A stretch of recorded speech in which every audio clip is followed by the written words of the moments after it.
అధికారుల్లో రాష్ట్ర ప్రజలకు పరిచయం అవసరం లేని పేరు ఏబి వెంకటేశ్వరరావు. రాజకీయాలకు సంబంధించి అందరికీ తెలుసు ఈయన గురించి.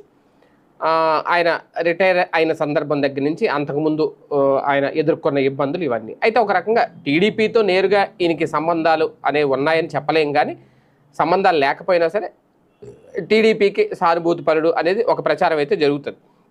అయితే ఇప్పుడు ఆయన నుంచే ఒక తలనొప్పి ఎదురు కాబోతోందా ప్రభుత్వానికి అనే చర్చ అయితే నడుస్తుంది. ఎందుకంటే సోషల్ మీడియాని బాగా ఎక్కువగా వాడుకుంటున్నారు ఈ మధ్యన ఏబి వెంకటేశ్వరరావు గారు.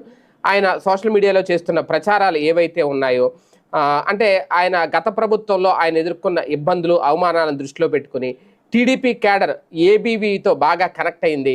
దీంతో ఆయన వాదనను టీడీపీ సోషల్ మీడియాలో పెద్ద ఎత్తున ప్రచారం చేస్తోంది. అయితే ఇప్పుడు ఆయన టీడీపీ ప్రభుత్వానికి ఎదురు తిరుగుతున్నట్లు వ్యవహరిస్తున్నారా అనేది కీలకం. ఎందుకంటే ఏబీవీ వైఖరిని గమనిస్తున్న టీడీపీ హైకమాండ్ ఆయన విషయంలో ఏం